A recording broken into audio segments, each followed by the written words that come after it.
And the sea there is purple, purple means a restless sea.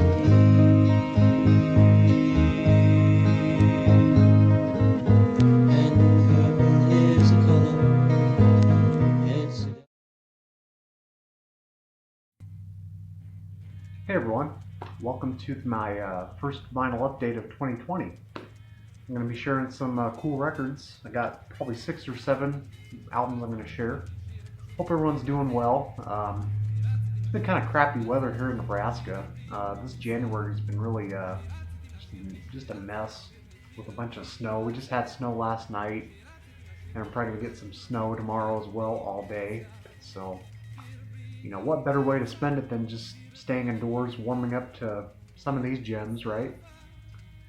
But no, last night is when I received these packages, and I received 3 packages in the mail. So I was like, it's time to do a video. The thing is, though, at least one of these packages, I've been waiting for some of this stuff for a long time, ever since January 4th, at least on a couple of these. And it was weird because the package was like just kind of rotating for a whole week at this facility in New Jersey. And it was supposed to be here a long time ago, but finally arrived, and I can quit complaining. No, not really, but and then the funny thing is, I thought I was going to get it on Monday, and then it was Martin Luther King Jr. Day, of course, right? And then so I get them the next day. It says they've been in my town like the whole weekend up until Monday.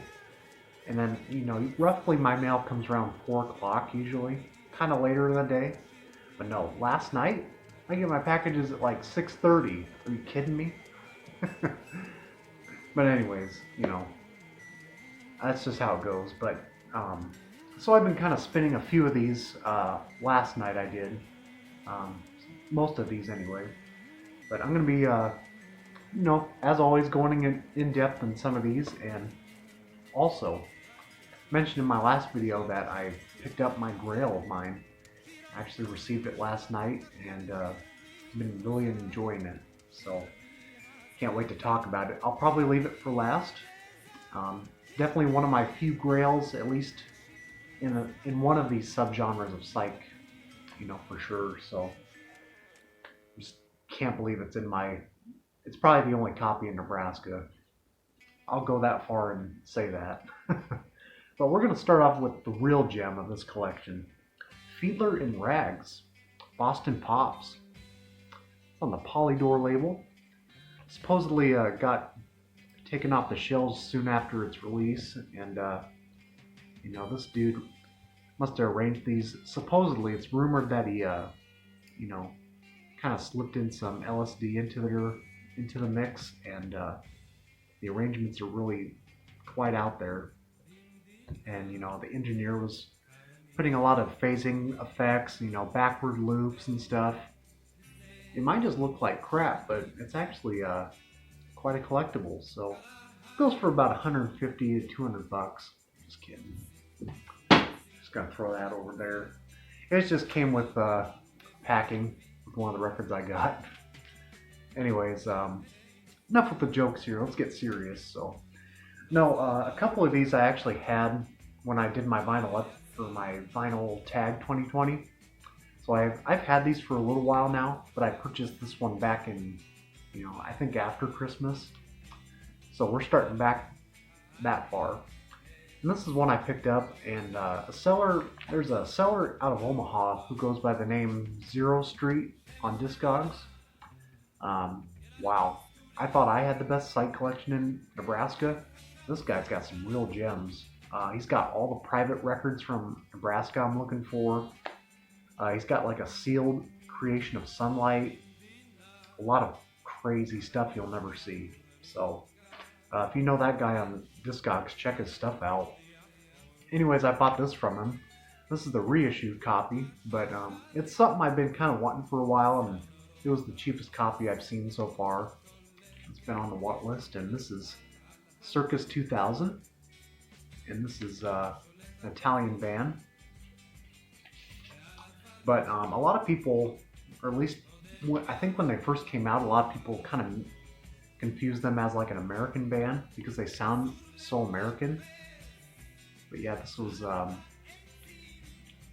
it's a cool jam. So it's kind of laced in like semi-progressive hard rock for the most part, but it's of course laced in psychedelia as well.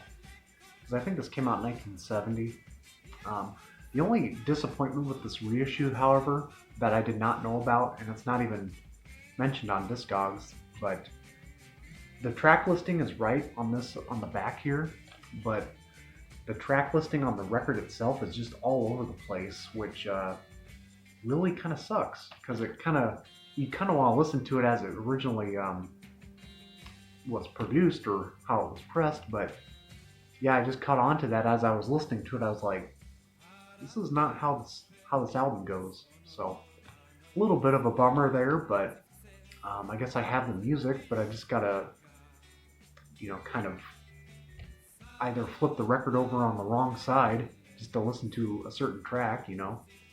So the flow is definitely different now than the original pressing, but there's some great tracks on here. Try All Day, and of course the highlight for a lot of people is I Am the Witch. And this chick on the cover, I don't remember her name. I don't think it's on here. But I think she's pretty young for her age, but man, it's such a powerful, visceral voice that she has. Kind of reminiscent, not like Janis Joplin, but just as powerful and more melodic, I would say. And of course, the Gray Slick comparisons come through as well, but that's just such an over-the-top comparison. But otherwise, this is some killer stuff. It's got some nice fuzz wah in it, and quite a collectible piece from as far as Italian psych. So had to pick it up, but like I said, just kind of disappointed to find out that it was pressed that way for whatever reason. It's on a rainbow label, kind of like the Capitol label. So who knows if I'll get rid of it or trade it for another reissue. We'll see. This next one though, I kind of got lucky on this on a bid. I don't remember what I paid. I think it was under $10 though. And for sometimes you can see this kind of going above the average price than what it went for, at least 5 years ago. But it's still kind of an under the radar cheapie of some sort. This is the Blades of Grass, and it's called The Blades of Grass Are Not for Smoking. This came out in '67, I believe. And for how light this is, it's kind of reminiscent of, a little bit of the Millennium, but maybe a little lighter. Definitely more like the Association. But it's got a little bit of garage and folk pop elements that kind of keep it interesting. The first two tracks, Happy and Just Ah, are two of the highlights, but I think it actually gets better on side 2. Just Another Face might be my favorite off here. They do a version of Walk Away Renee. That's What a Boy Likes. It's just very nice, clean cut, kind of polished Baroque pop, but it's got some light pop psych elements in the sort of vein of like the Association. So definitely worth picking up, if you see it for cheap. And this is a mono copy. Now I've never heard like the stereo version, but I'm sure there are some differences. This is just sounds very crisp and kind of dreamy, in the mono mix. So it's very good. And I think Happy, the band, the Sunshine Company, actually did a version that got more radio play on the West Coast, and these guys were from the East Coast. So I think these guys originally wrote it, but the Sunshine Company version was more popular, if I remember right. So it's kind of a bummer, but still fantastic song and decent album, if you see it for cheap. And I certainly did. This is on the Jubilee label.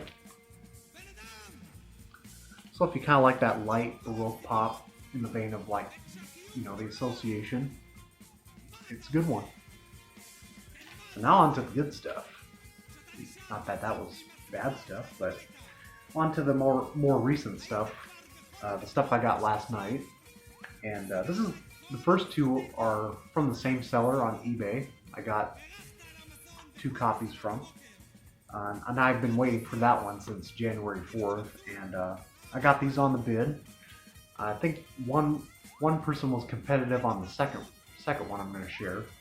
But this first one, though, I'm really happy of owning. But like I said, I'm always about the music, and if I see a copy of this going for $8, even if it's the reissue, I'm getting it.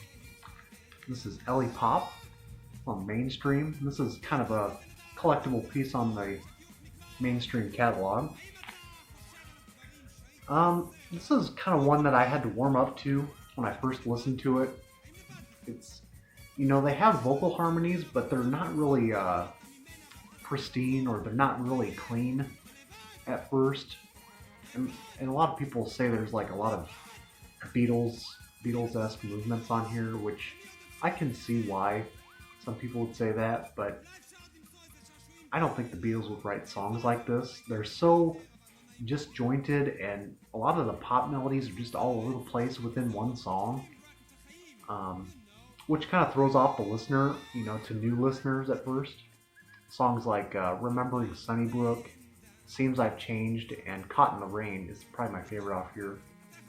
Or it's kind of Birds-esque in a way as well, around the 66, 67 era. And no, it's got some, it's not like a hard rocker, it's kind of more of just like it's got some pre-power pop movements on there, but it's also kind of laced in just sort of a harder edged folk rock, I would say.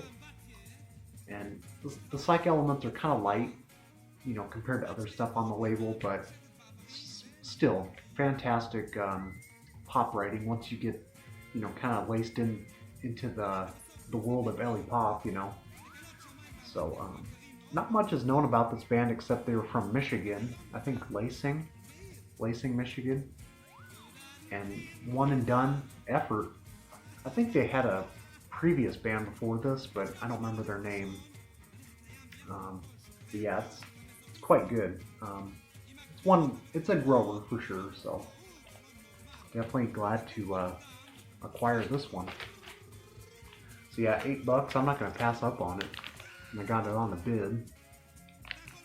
Very clean and sounds great. And then this next one's from the same seller. I think there was like 2 other bids before this, but I was kind of watching it towards the last second. And this is kind of an under the radar sort of gem as well. I'm still getting kind of absorbing this one as well. But I've known it for a while because I featured a track in one of my Mixcloud mixes when I was doing those. And this one I've never seen anybody talk about, and it's also fairly cheap compared to stuff that sounds a lot like this. This is Hysledge, their album Bootleg Music. This came out in '71 on the SSS International label. One and Done Effort, once again. A very, very nice copy. Got this actually below the average price. These usually range between like $20 to $30 if you want a nice copy, but yeah. So looking at the cover art, certainly has a lot to, gives you a lot of ideas what this could be. Maybe a pop psych effort or something, or Sunshine Pop maybe. It's actually more laced in, even for its late date of '71, it sounds more of, it still sounds like it's towards the end of the '60s era. It's got kind of semi-progressive hard rock style once again, and yeah, I'm mostly familiar with side 1. I have yet to hear like the rest of the half of the album, but I'm sure the rest is pretty similar. I forget where these guys were from as well. I think the East Coast maybe. Yeah, it's a nice quality hard rock. A little bit on the heavy psych. It's got some nice fuzz guitar on some tracks. Cellophane Lady was a standout, as well as the one before that, Canadian Exodus. It's kind of a 8-minute jam. It's got some nice dreamy vocals, some organ reminiscent of the Zombies it reminded me of. So yeah, a very cool one that never gets talked about is Hysledge. So you just have to. I think I have heard the whole album before. I just gotta get familiar with side 2 a little bit. Otherwise, it's a cool gem to pick up on. So I'll show the label here. Oh, it's kind of been a cool looking label. And again, another one I've been wanting for years, you know, as far as this style of music. A friend on Instagram hit me to this one, and we talk back and forth all the time. And he was thinking of buying this copy, but he, you know, I said I kind of need it too, you know, and he just kind of, you know, gave me a chance to buy it if I wanted it, and I was like, yes, I'll probably never see it this low again for this price, and picked up on a copy of this, The World of Oz, on Duram label. I think it's their self-titled World of Oz. Sometimes it goes by. And so this is a US copy, and they were a UK band. They had like a minor hit with The Muffin Man. There's some television performances, and they kind of promoted it. It was kind of a limited promotion of the song, but it's out there. But the rest of the album is top tier, you know, sort of Bee Gees-esque pop psych. Very, very high quality richness to it. You know, like a lot of those British bands at the time. It doesn't get too deep into psych, but there are some deep cuts on here. Particularly Like a Tear has some tabla and, you know, some fuzz kind of wavering through the mix. We've All Seen the Queen is another big one. The Humgum Tree. Like I said, it's very reminiscent of like Robin Gibb, like his vocal styling back in the 60s. Very, very much like a Robin Gibb type of vocal delivery, which is kind of funny. And there's actually some footage I've never seen before till once I got this, that there's footage of them recording Like a Tear, and you can see the guy mixing in the studio at, I think it's Decca Studios. There's some footage online, it's really cool. So yeah, cool graphic art as well. This one doesn't get talked about too much, but I think Matt Sands maybe has a copy. I think some people do, but yeah, it doesn't get talked about too much, but there's a little bit of that Toy Town sort of psych flavor as well, you know, where it's very whimsical, very, you know, reminiscent of like childhood dreams and stuff, you know, especially on the Muffin Man. But it's a great one. Haven't heard it in a while, so it was kind of nice to refresh my ears to this one. Duram label. Quite a clean copy. The cover's just a little rough. It may have been a radio station copy. So, very pleased to own that. Now on to Grail City, right? Grail City. Oh boy. So where do I begin with this one? So I would love to, you know, explain how I got into this. Well, I probably will. But as far as how I got it, I think I'll just leave that anonymous, because it's kind of a desirable album, and I know that some people would love to have copies and will probably contact the man himself. So I just kind of want to leave it kind of as a kept secret for now. Probably will always, but I will say though that, you know, I did pay up for it, probably just as much as I did with Gandalf. So I've done that twice now. But you know, if it's albums that you absolutely love, you know, start to finish, and it's something that you're just going to hold on to for a long time, you know, your grail, then I'll definitely pay up when the moment's right. And the moment was right for this one. So this is an album I discovered probably almost 2 years ago when my buddy Alex Kerner shared a link to one of the songs off this album, and he had posted it in my Facebook group, and I was just blown away by this track. I was like, this is the kind of stuff that we love to discover in the genre. And I mean, it was just like acid folk bliss to my ears.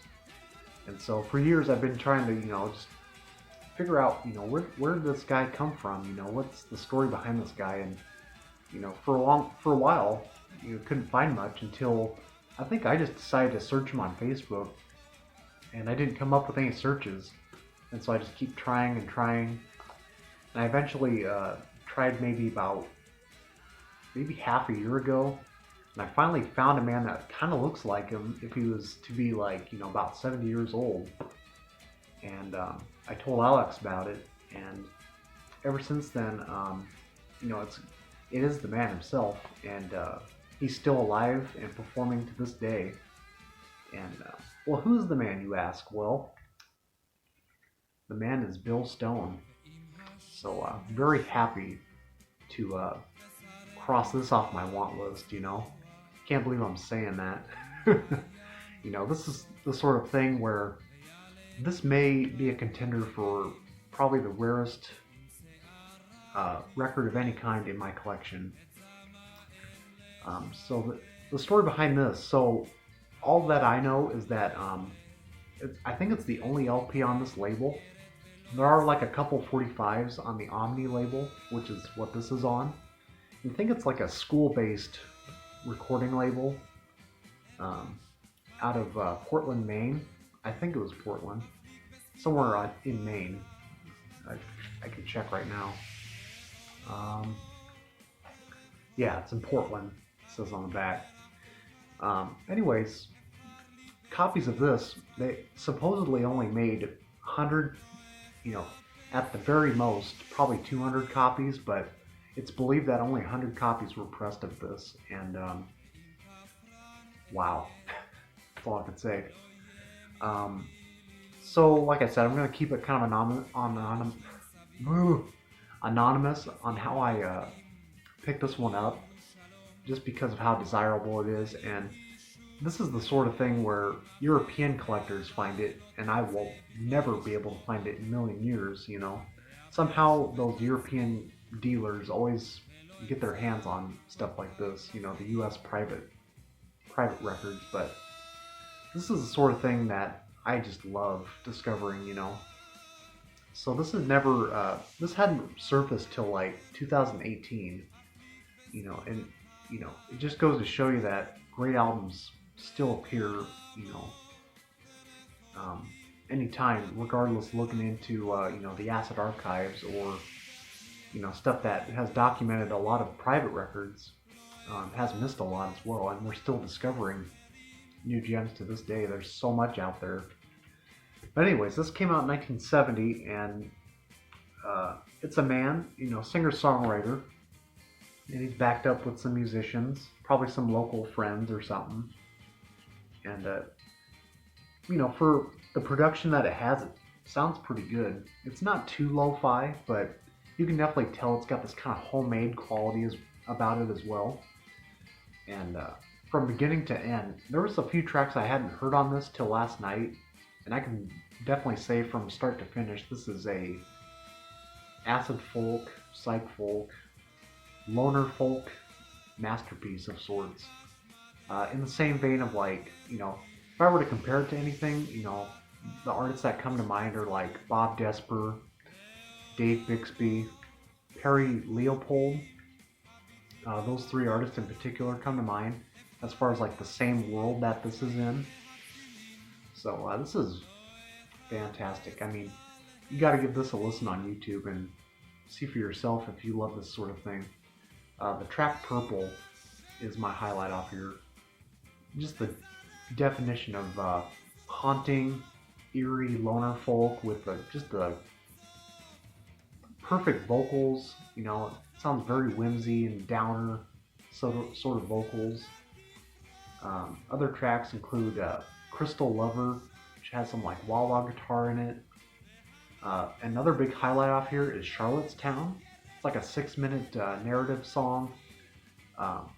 It's sort of repetitive, but the interesting thing about that track is it has this like really wailing sort of like crying fuzz guitar throughout, which gives it this really odd, this really odd vibe to it, unlike anything else you'll ever hear. You know, very unique experience playing this record. So I don't know what else I can say about it. I know I say the same adjectives or say, "Oh, this is great. You got to listen to it." But I'm serious, man. This is the kind of stuff that drives me to collect these sort of items. Stuff that's unknown and just has a mysterious vibe to it, and it's something you can listen to over and over, and just always get something creative out of it. And the whole world just doesn't know about it, And there hasn't been any reissues of this or anything, so this is just kind of it's sort of a fresh rarity just now people picking up on, so this is quite the item. So maybe the only copy in Nebraska, with only 100 copies pressed, right? So I'll show the label here. On a yellow Omni label. So the tracks I would recommend, if you want to get into this thing, are Purple and Charlottetown. All original tracks, and they're just mind-bending. I mean, it's not like over-the-top psych folk, but the lyrics are very psychedelic as well, and that could probably categorize with being called acid folk as well. So hope you guys enjoyed. I mean, I know I should be more excited about Bill Stone right now, but I already had my excitement last night. I was like, dude, this is in my living room right now. You ever have one of those albums where you're just like, this is the stuff that, big time collectors own, and you can only dream one day of owning it. And here I am living in rural Nebraska where I'm just an ordinary person, and I have like this, crazy, bizarre loner folk just sitting in my home. It's crazy. Yeah, so that's all I got for this vinyl update, and it's been a fun one. So hope you guys enjoyed. Got any questions? Let me know. Let's see. Yeah, and I haven't shared that book yet that I promised I was going to share. I'll get to it. I just had a lot of records to share on this one in particular, so stay warm and check out Bill Stone, and I guess that's all I got for now.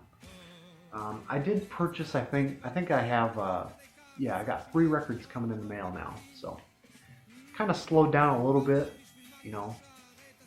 since Christmas. This is all I've gotten since then.